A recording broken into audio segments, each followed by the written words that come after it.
क्योंकि भैया 8th पे का नोटिफिकेशन 3 नवंबर 2025 को आया है।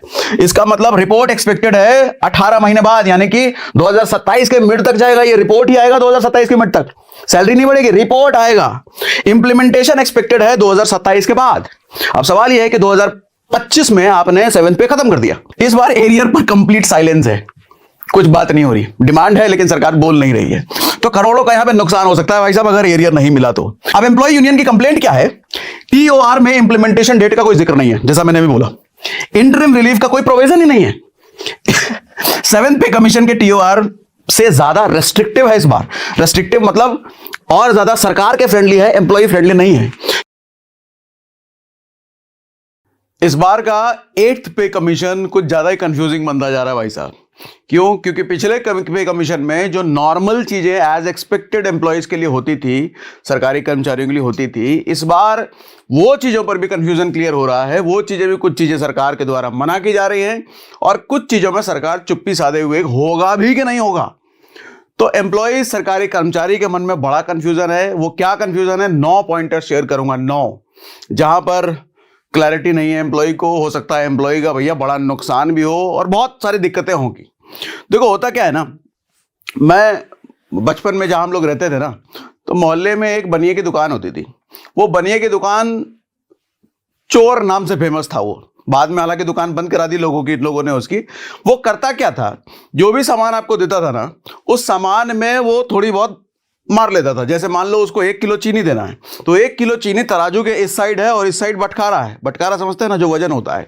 इस साइड बटखारा है 1 किलो का, लेकिन वो चीनी के नीचे 25 ग्राम का बटखारा अलग से जोड़ देता था, जिसकी वजह से 25 ग्राम कम चीनी होते हुए भी वो 1 किलो के बराबर दिखता था। तो 25 ग्राम चीनी तो मार लिया ना उस बनिए ने। चावल हो, दाल हो, आटा हो, ऐसे हर चीज के साथ वो करता था। बाद में जब उसकी पोल खुली तो लोगों ने मारपीट करके उसको भगाया। आप जब इस बार 8th पे कमीशन आते हुए देखोगे ना, तो आपको ऐसा फील होगा कि कहीं सरकार हमारे साथ वो बनिए वाला हाल तो नहीं कर रही है भैया। क्योंकि बहुत सारी चीजें आपको पता चलेगा भैया पहले बताई नहीं, बाद में बताई तो कुछ और बता दिया। और चलो डिटेल में बता ही देता हूं आपको हुआ क्या है। देखो 8th पे कमीशन में सबसे पहली चीज जो अभी रिसेंट की घटना थी, डिमांड थी कि डीए मर्जर की मांग को इन्होंने ठुकरा दिया है। और ये मांग 30 साल पुरानी थी, आज की नहीं। आप अगर 5th पे, मैंने यहां पे डॉक्यूमेंट भी खोल रखा है, यहां पे लिखा हुआ है साफ साफ, ये देखो 1 मार्च 2004 का डॉक्यूमेंट है, सरकारी cga.nic.com पे है।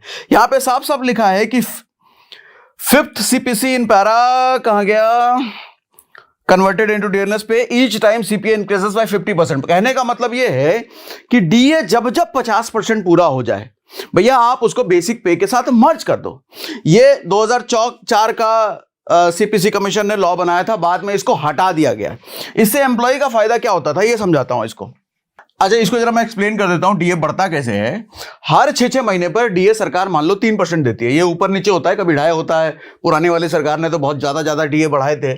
अब मान लो 6-6 महीने पे 3% सरकार बढ़ाती है। इस 6 महीने 3% बढ़ाए, अगले 6 महीने फिर 3% बढ़ाए, तो 1 साल में हो गया डीए बढ़ गया भैया 6%। फिर अगले 6 महीने पे 3% और बढ़ा दिया, तो यानी कि 1.5 साल में डीए हो गया 9%। इस तरीके से बढ़ते बढ़ते जब 50% डीए पहुंच जाए, तो इस डीए को क्या करो, आप बेसिक पे में मर्ज कर दो। ये पहले का रूल था। बेसिक पे में मर्ज करने का मतलब 50% डीए प्लस बेसिक। बेसिक क्या होता है? बेसिक सैलरी के ऊपर ही इंक्रीमेंट वगैरह, एचआरए वगैरह, बाकी सैलरी के जो कंपोनेंट होते हैं सब इसी पर डिपेंडेंट करते हैं। अगर ये कम है तो बाकी कंपोनेंट भी सैलरी के कम होंगे, ये बढ़ गया है तो बाकी कंपोनेंट भी बढ़ जाएंगे। 50% जब बेसिक में मर्ज कर दिया जाता था तो ये बेसिक बढ़ जाता था, और जब सैलरी का बेसिक पार्ट बढ़ा तो एचआरए, टीए, बाकी सारे अलाउंसेस भी बढ़ जाते थे, तो ओवरऑल सैलरी बड़ी हो जाती थी। अब क्या किया है, 50% होने के बाद भी, डीए 50% होने के बाद भी ये बेसिक में ऐड नहीं हो रहा है जब तक नया पे कमीशन नहीं आता। तो नया पे कमीशन आने में तो भैया लफड़े हैं, अभी 2-2 साल बाकी है, उस पर भी डिटेल बताता हूं। तो ये 2 साल तक तो गया ना भैया, आप पुराने वाले बेसिक पर ही रहने वाले हो। चलो और डिटेल में आपको समझाता हूं। तो एक पॉइंट तो ये हो गया कि 30 साल पुरानी ये जो मांग थी, इस बार सरकार ने क्लियर कर दिया कि हम नहीं करने वाले भैया। ठीक है, डीए मर्जर से होने वाले बेसिक पे बढ़ती थी, जिससे एचआरए, पेंशन, ग्रेच्युटी ये सब बढ़ जाता था। करंट डीए 58% जा चुका है, यानी कि 50% कब का क्रॉस हो चुका है, लेकिन मर्जर नहीं होगा। अब गवर्नमेंट ने इस पर क्या कहा है कि no proposal regarding merger of existing dearness allowance, मतलब डीए का जो प्रपोजल तुमने दिया है भैया इस पर कोई कंसिडरेशन नहीं है, मतलब ये एक तरह से रिजेक्ट ही समझ लो। ये किसने कहा है? Finance minister of state Pankaj Chaudhary, Lok Sabha 1 दिसंबर 2025 को ये कहा है। ठीक है, इसका मतलब क्या निकलता है ये समझिए। 30 साल से जो मांग हो रही थी, सरकार ने इसको एक झटके में खारिज कर दिया है। एम्प्लॉयज को इंटरिम रिलीफ नहीं दी जाएगी। इंटरिम रिलीफ मतलब आप 2025 में 7th पे खत्म कर देंगे, लाएंगे 2027 में, ये जो 2 साल का इंटरिम रिलीफ मिलना चाहिए था वो नहीं मिलेगा। 8th पे कमीशन आने तक इसी स्ट्रक्चर पर गुजारा करना पड़ेगा। महंगाई बढ़ेगी लेकिन रियल सैलरी वही रहेगी, ये नहीं बढ़ेगा। अब उसके बाद दूसरा पॉइंट सुनो, जानबूझकर डिले 7th सीपीसी खत्म, 8th सीपीसी 2027 तक। ये भी कहा जा रहा है कि सरकार शायद जानबूझकर डिले कर रही है, भैया पैसा बचा रही है, ये सब भी हो रहा है क्या? अब ये कैसे हो रहा है ये समझो। होगा क्या से 7th पे कमीशन 31 दिसंबर 2025 को खत्म हो जाएगा। ठीक, तो 31 दिसंबर 2025 के बाद 1 जनवरी 2026 आएगा, तो 1 जनवरी 2026 से नई सैलरी मतलब नया कमीशन आ जाना चाहिए। नहीं होगा ऐसा। क्यों? क्योंकि भैया 8th पे का नोटिफिकेशन 3 नवंबर 2025 को आया है। इसका मतलब रिपोर्ट एक्सपेक्टेड है 18 महीने बाद, यानी कि 2027 के मिड तक जाएगा। ये रिपोर्ट ही आएगा 2027 के मिड तक, सैलरी नहीं बढ़ेगी, रिपोर्ट आएगा। इंप्लीमेंटेशन एक्सपेक्टेड है 2027 के बाद।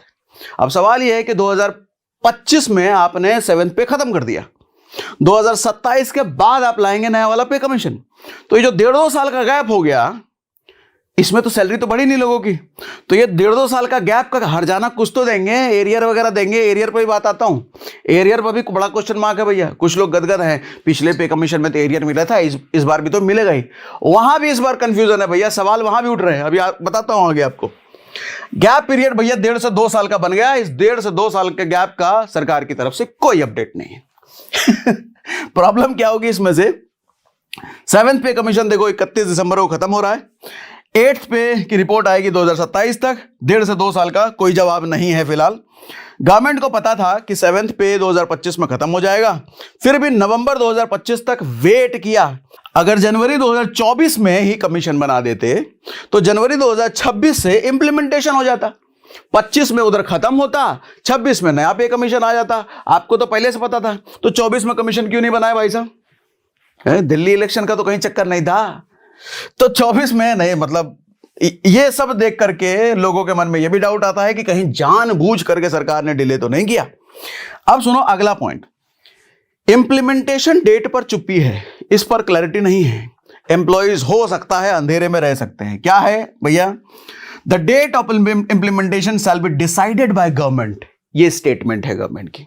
किसने दिया है? एमओएस फाइनेंस ने पार्लियामेंट में दिया है कि इंप्लीमेंटेशन डेट भी डिसाइड किया जाएगा। 1.5 से 2 साल बाद रिपोर्ट तो आएगा, लेकिन रिपोर्ट आने के बाद किस दिन से लागू होगा, किस दिन से सैलरी बढ़ेगी, बताएंगे। इस पे अभी क्लियर नहीं है, तो ठीक है। और एरियर भी मिलेगा कि नहीं मिलेगा ये 1.5 से 2 साल का, वो भी बताएंगे।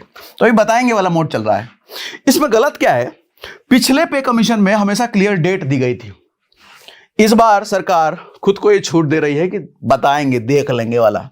तो एम्प्लॉय की प्लानिंग यहां पे भैया दिक्कत में पड़ेगी।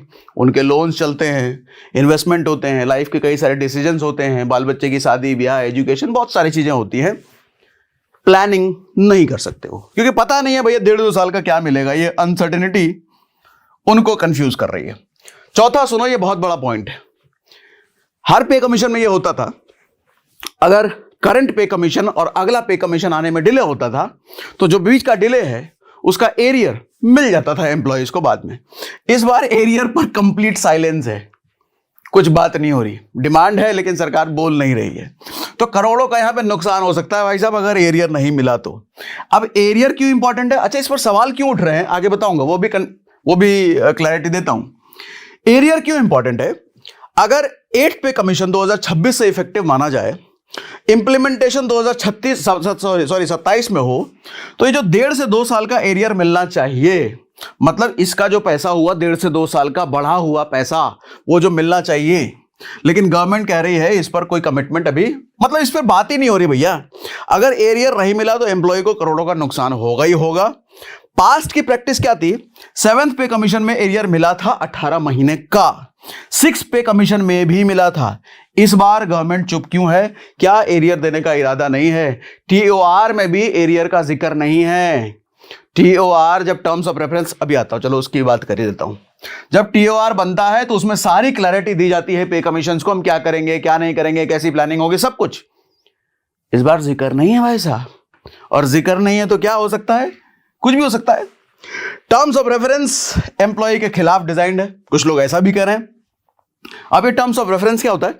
एक तरह का डॉक्यूमेंटेशन होता है जो पे कमीशन बनाती है, उसमें सारा डिटेल होता है, किस तरह के एम्प्लॉइज को क्या देंगे नहीं देंगे, कितना देंगे, एरियर देंगे कि नहीं देंगे, कब से देंगे, सब कुछ होता है। पहले के पे कमीशन में डेट भी मेंशन होता था, इस पे कमीशन में डेट भी मेंशन नहीं है। इस पे कमीशन में देखा जाएगा कब से देना है, वो चल रहा है। अब एम्प्लॉय यूनियन की कंप्लेंट क्या है? टीओआर में इंप्लीमेंटेशन डेट का कोई जिक्र नहीं है, जैसा मैंने अभी बोला। इंटरिम रिलीफ का कोई प्रोविजन ही नहीं है। 7th पे कमीशन के टीओआर से ज्यादा रेस्ट्रिक्टिव है इस बार। रेस्ट्रिक्टिव मतलब और ज्यादा सरकार के फ्रेंडली है, एम्प्लॉय फ्रेंडली नहीं है, क्योंकि फिस्कल डिसिप्लिन पर ज्यादा फोकस है। मतलब सैलरी बढ़ाने में हो सकता है सरकार कंजूसी करेगी। तो पुराने वाला जो ग्रोथ आपने एक देखा होगा 7th पे 6th पे में, उस तरह का ग्रोथ भी हो सकता है, मुश्किल हो, क्योंकि सरकार भैया कह रही है कि बजट कम है भैया, सरकार का बजट टाइट है। तो ऐसी बातें जब होने लग जाए तो एक तरह से कर्मचारियों को डराया जाता है कि ज्यादा कुछ होगा नहीं, ज्यादा उम्मीद मत रखना। अब जेसीएम ने टीओआर रिवाइज करने की मांग की, लेकिन गवर्नमेंट ने इग्नोर कर दिया। 7th पे कमीशन वर्सेस 8th पे कमीशन अगर आप देखो तो एक टेबल बना के मैंने आपको समराइज किया कि इंप्लीमेंटेशन डेट पहले वाले में मेंशन था 7th पे में, इस बार वाले में मेंशन ही नहीं है कब से इंप्लीमेंट होगा। इंटरिम रिलीफ प्रोविजन था 7th पे में, इस बार प्रोविजन ही नहीं है। टाइम दिया गया था 18 महीने का, इस बार भी 18 महीने दिया गया, लेकिन एग्जैक्ट डेट मेंशन नहीं है। फिस्कल फोकस 7th पे में बैलेंस था, एम्प्लॉय की भी बात हो रही थी, सरकार की भी बात हो रही थी, लेकिन इस बार ज्यादा रेस्ट्रिक्टिव है, सरकार पर ज्यादा फोकस किया जा रहा है। एम्प्लॉय का इनपुट 7th पे में कंसीडर किया जा रहा था, इस बार थोड़ा लिमिटेड है। ठीक है, अब अगला पॉइंट सुनो, इन्फ्लेशन का बोझ एम्प्लॉय पर ही क्यों? ये भी अच्छा पॉइंट है। पिछले 10 साल में देखो इन्फ्लेशन कई गुना बढ़ गया है। आप देखो सबसे ज्यादा घरों का अगर इन्फ्लेशन देखो, आटा दाल चावल सब कुछ तो महंगा होता ही होता है, लेकिन रियल एस्टेट, प्लॉट, फ्लैट, अगर इन चीजों देखो तो भैया एक एक साल में मैंने डबल होते हुए देखा है प्रॉपर्टी के प्राइस। एक एक साल में डबल, डबल कहने का मतलब 100% जंप। लेकिन क्या उस हिसाब से सैलरी बढ़ी है? एजुकेशन महंगा हुआ है, हेल्थ केयर महंगा हुआ है, हाउसिंग महंगा हुआ है, सब महंगा हुआ है। डीए हर 6 महीने में रिवाइज होता है, ये मानते हैं, लेकिन इन्फ्लेशन तो डेली हर चीज का रेट कुछ ना कुछ बढ़ ही रहा है भैया। तो ऐसे में एम्प्लॉइज मांग रहे थे कि डीए को रियल टाइम महंगाई से लिंक करो। गवर्नमेंट यहां पे भी चुप है। तो गवर्नमेंट का लॉजिक क्या है कि डीए को हर 6 महीने पे रिवाइज तो कर ही देते हैं, हर 6 महीने पे महंगाई भत्ता देते तो हैं, उससे करो गुजारा, उससे समझो। लेकिन भैया हर 6 महीने में अगर 3% भी दे रहे हैं तो महंगाई का हिसाब तो कुछ और चल रहा है। एजुकेशन साल का 14% 15% बढ़ जा रहा है, और डीए के हिसाब से साल का 6% बढ़ रहा है। तो आप जितना महंगाई भत्ता दे रहे हैं, रियल एजुकेशन उससे डबल भाग रहा है। आप हॉस्पिटल एक्सपेंसेस, दवाइयों का बिल अगर देखो तो वो भी 14-15% के साल हिसाब से हर साल ग्रो करता है। पढ़ाई, एजुकेशन, आप बेसिक चीजें, खाना बनाने वाला तेल अगर देखो तो 10-10%, 12-12% के हिसाब से बढ़ता है। मेडिकल हमने बात करी, आप गाड़ियों का प्राइसेस देख लो भैया कैसे बढ़ता है। और रियल एस्टेट, घर का प्राइस, प्लॉट का प्राइस तो पूछो ही मत, 14-15% से भी ज्यादा भाग रहा है कई सारे जगहों पर। तो ऐसे में जो डीए हर 6 महीने पे 3% बढ़ रहा है, ये किसी काम के लायक लग नहीं रहा है। लेकिन सरकार का ये कहना कि डीए तो हम बढ़ा रहे हैं ना, है इतना काम तो हम कर रहे हैं। लेकिन ये सैलरी सिस्टम भैया 1990 में बना था ये डीए वाला। उस समय इन्फ्लेशन की स्पीड कम थी, आज इन्फ्लेशन, महंगाई की स्पीड बहुत ज्यादा है। तो ये आज के हिसाब से डीए वाला लॉजिक कारगर नहीं होता है, मतलब नहीं फेवर में दिखता है एम्प्लॉइज के। आज की रियलिटी में ये सिस्टम आउटडेटेड हो चुका है, फिर भी सरकार इसको बदलने को तैयार नहीं है।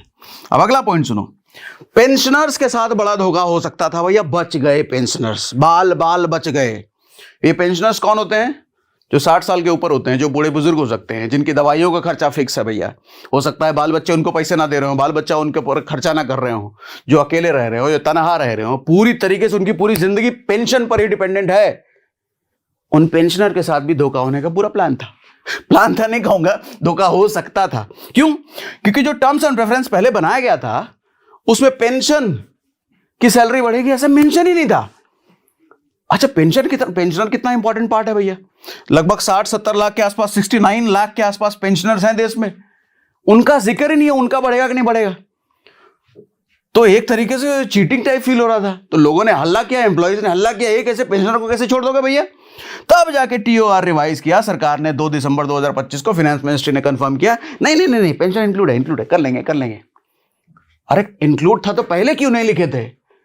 तो ये वो बनिए वाली हालत, समझ रहे हो ना, चीनी 1 किलो नीचे 25 ग्राम का बटकारा, वैसा कुछ लोगों को फील होने लग गया। ठीक है, अब उसका अगला, प्राइवेट सेक्टर में हर साल इंक्रीमेंट होता है। ये हमने पहले भी 8 पे कमीशन पर जब वीडियो किया था वहां भी हमने बताया था। ये 10 साल का लफड़ा क्यों है? हर 10 साल पे सैलरी रिवाइज का लफड़ा क्यों? आपको एक नया पे कमीशन बनाना पड़ता है, उसमें कई सारे लोग अपॉइंट करने पड़ते हैं, 18 महीने 2 साल तक उनकी सैलरी आप अलग से देते हो। उससे अच्छा हर साल अगर इंक्रीमेंट करो जैसा प्राइवेट सेक्टर में होता है, तो ये नया पे कमीशन का लफड़ा ही खत्म, ये पे कमीशन बनाने की कमेटी खत्म, ये अनाउंसमेंट, इंप्लीमेंटेशन, एरियर, ये सारे तामझाम, ये सब खत्म। सिस्टम कितना ईजी हो जाएगा, प्रोसेस कितना ईजी हो जाएगा। सरकार के लिए भी इजी होगा, कर्मचारियों के लिए भी इजी होगा, प्रोसेस स्मूथ हो जाएगा, सरकार का पैसा बचेगा, समय बचेगा। लेकिन ये नया पे कमीशन का लफड़ा भैया 10-10 दिन में, 10-10 साल में लाना है। कमेटी बनेगी, फैसला होगा, डिस्कशन होगा, और ये सारे पैसे जो एक्स्ट्रा लगते हैं ना, कमेटी के पैसे, डिस्कशन के पैसे, किसकी जेब से आते हैं? सरकार देती है? नहीं, हमारे आपके टैक्स के पैसे जाते हैं चाचा।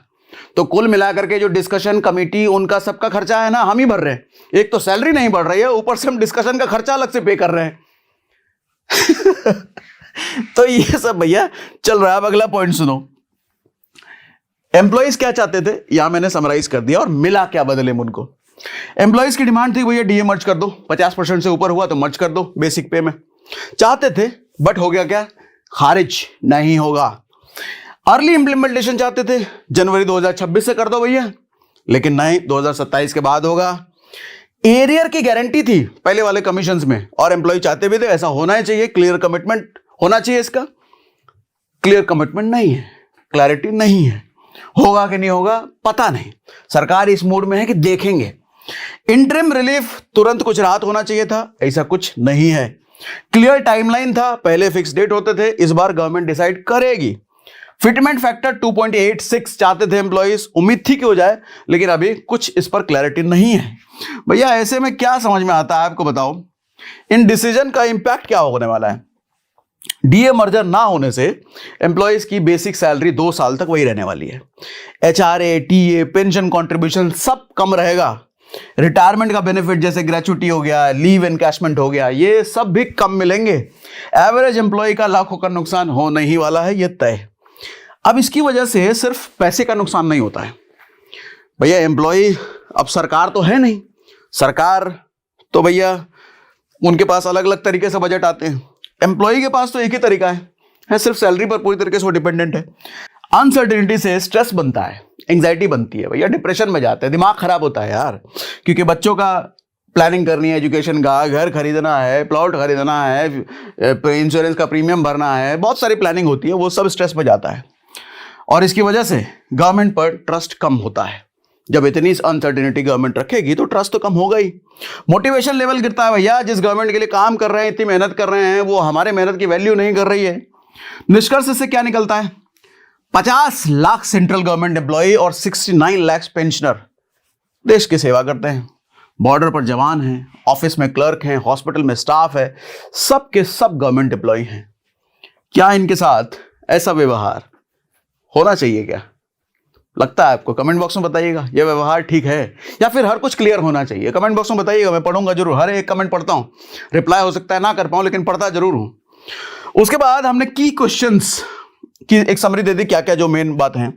डीए मर्जर की मांग 30 साल से चल रही थी, कुछ नहीं। 8 पे कमीशन को इतना लेट कॉन्स्टिट्यूट क्यों किया गया बताओ भैया। इंप्लीमेंटेशन डेट क्लियर क्यों नहीं है ये बताओ। एरियर्स मिलेगा कि नहीं मिलेगा ये बताओ। इंटरिम रिलीफ क्यों नहीं दिया जा रहा ये बताओ। एमपीज और मिनिस्टर की सैलरी तो बढ़ती रहती है हर साल या उससे भी पहले, एम्प्लॉयज को क्यों नहीं बढ़ती। एक काम करना, ये सारे पॉइंटर्स अगर आप चाहते हो सरकार तक पहुंचो तो आपको पूरे देश में फैलाना पड़ेगा इस पॉइंटर्स को, है तो इस पूरे देश में फैलाने के लिए इतना शेयर कर दो, इतना शेयर कर दो इस वीडियो को, तो क्या थी सरकार तक भैया पार्लियामेंट में ये वीडियो पहुंच जाए और इन चीजों पर डिस्कशन हो। आप चाहते हो ना इन चीजों पर डिस्कशन हो, तो इन चीजों पर डिस्कशन होने का कारण यही बनेगा कि ये वीडियो, ये हमारा कंसर्न सरकार तक पहुंचे। तो पहुंचाइए सरकार तक, बाकी आपकी जिम्मेदारी। चलो भैया इतना ही।